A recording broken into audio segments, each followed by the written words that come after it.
Here we are on a bright, cold day in Seattle, about to pop over to Minneapolis in first class on Delta Airlines.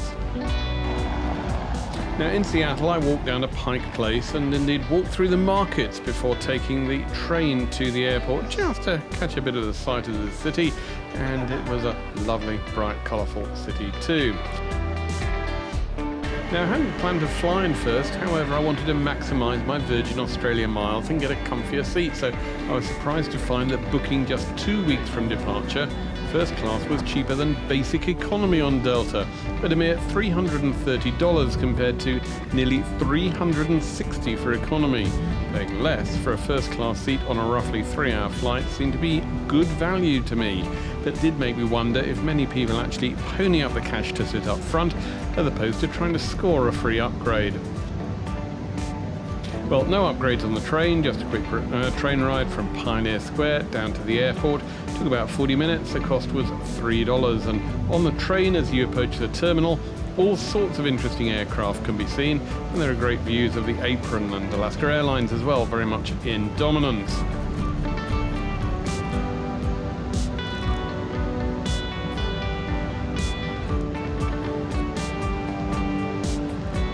Now, once I'd got to the airport, it was time to hop out of that train and then take a very short walk from the station and over the bridge. I could check in using the machine.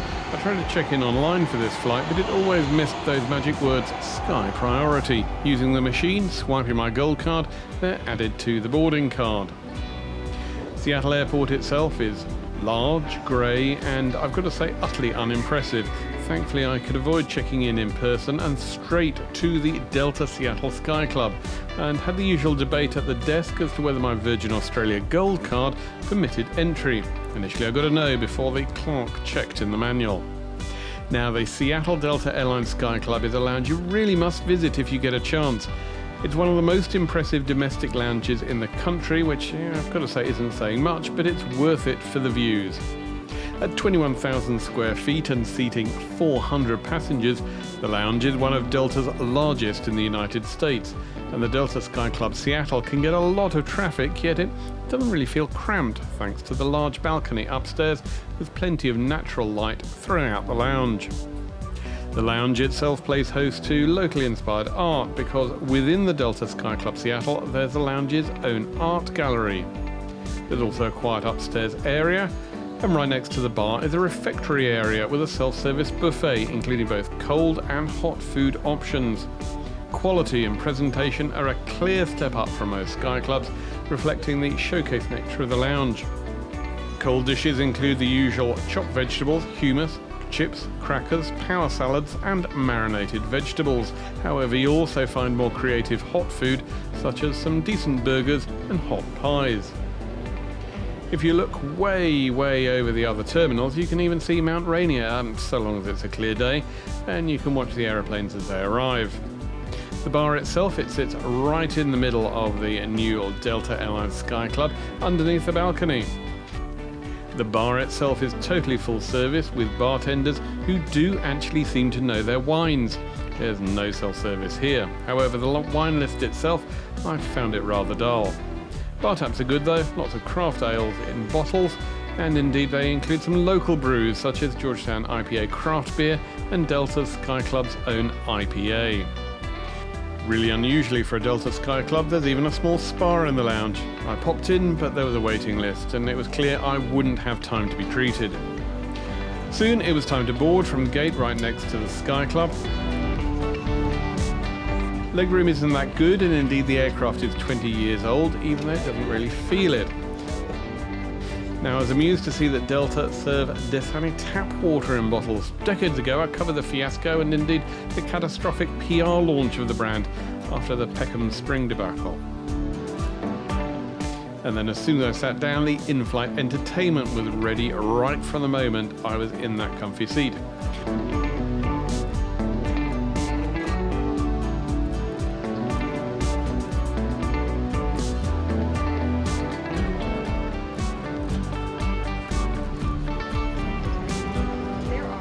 Now, was surprised to see an Emirates 777 up close as we pushed back, getting ready for the 15-hour flight to Dubai. Indeed, Seattle now has a large number of international airlines which pop up on a regular basis. Now, Delta's in-flight entertainment was ready to roll. It was available on my tablet via the in-flight Wi-Fi for free, or indeed via the older seatback screens and, right in the front row, the bulkhead TV screens. Both had a reasonable selection of rather forgettable films and some truly terrible TV series. There was also satellite TV, which was live, of course, with CNBC, CBS, Fox, NBC, and quite a few of the other local American broadcasters besides. And there we go, just lining up for departure. Still quite a lot on there, and the touchscreen was fast and responsive.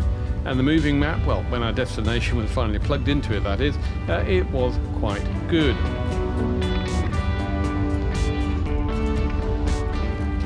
As usual, there were pillows, blankets and bottles of water at each seat.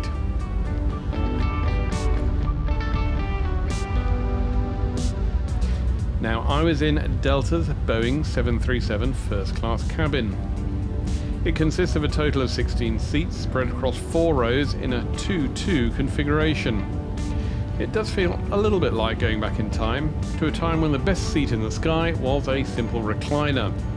And so it still feels today on Delta. Such a shame that Delta One, with its flat beds and all the trimmings, just aren't available on this route.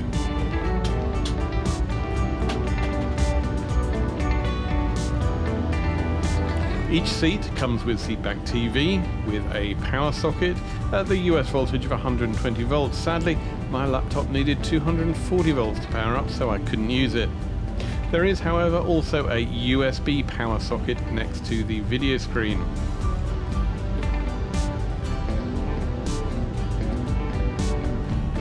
The aeroplane had large overhead bins, and it was impressive to see that these were watched by the crew, who wouldn't let passengers in economy place bags in them until everybody was seated in first class.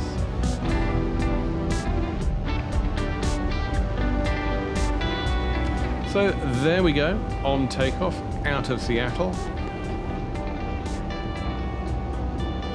Puget Sound and the Pacific Northwest, yep, they're down there somewhere in the rather grey skies that we had today.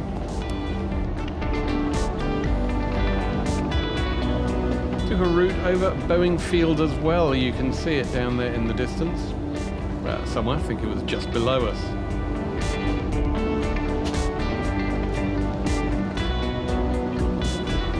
The Wi-Fi itself was turned on as well.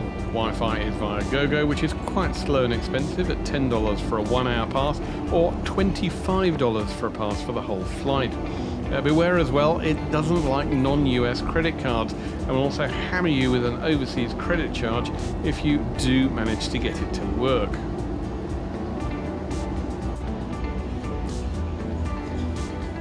Well, there we go, heading above the clouds and very soon into the cruise.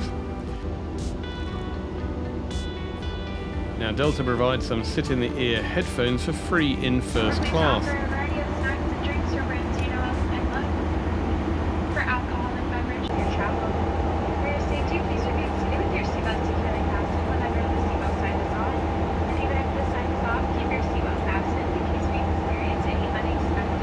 So they're some of the worst quality headphones I've ever encountered on any airline.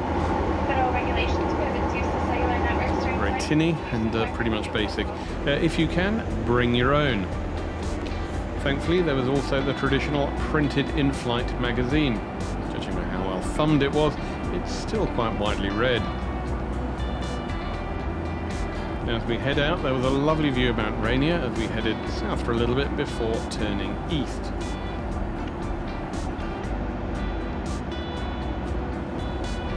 Delta themselves still offer a full bar service on board. That first G&T was most welcome.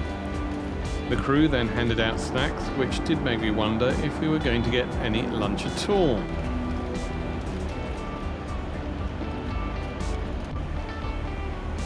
The not ultra speedy Wi-Fi managed to be just about okay for browsing, but would be useless for watching video. However, you can watch films, or what are quaintly called movies, on Delta over the Wi-Fi system. Now, even though the online listing offered a hot meal for this flight, I was unsure as to whether it would actually appear, as Delta can sometimes be a little bit random on meals for flights around the 3-hour mark. But I did get a roast chicken with mash and veggies, plus a dollop of some kind of tomato and aubergine mix, and a sprig of broccoli. There was also a small Caesar salad. Whoa, it was there, but I've got to say, much of the flavour had been boiled out of it.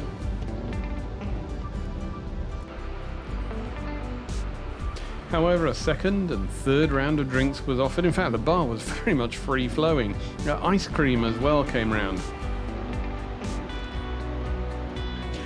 Curiously, the wine on offer was just red or white, which I thought a little odd.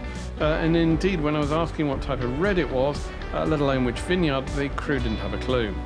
Presentation, equally, not a strong point at Delta. However, a fair beer selection on board as well. Alas, Delta no longer offer to warm your nuts before lunch, or indeed offer hot rolls or anything else. There's a biscuit after the main service, but that's about it. However, this flight was definitely listed as being over the 3-hour limit, and that's where the difference is. Below 3 hours, you get no food at all, other than a quick basket full of biscuits or bags of crisps coming round. Above 3 hours, then it's a hot lunch or dinner. Seattle to Minneapolis is 3 hours and 9 minutes, so it just pops into the hot lunch category. Indeed, with a midday takeoff and a 5 p.m. landing, lunch very quickly turned into dinner before we were on the ground in a very snowy Minneapolis. Indeed, pretty quickly as dusk was looming, we swooped in over the snowfields of the Midwest, and then Minneapolis appeared. You can just about see it over in the distance. We had a pretty smooth landing as well, despite all the snow and ice. So I was left after that flight feeling a bit, well, that was a rather average flight really. Domestic Delta flights do offer a very consistent product, but not an overly great one.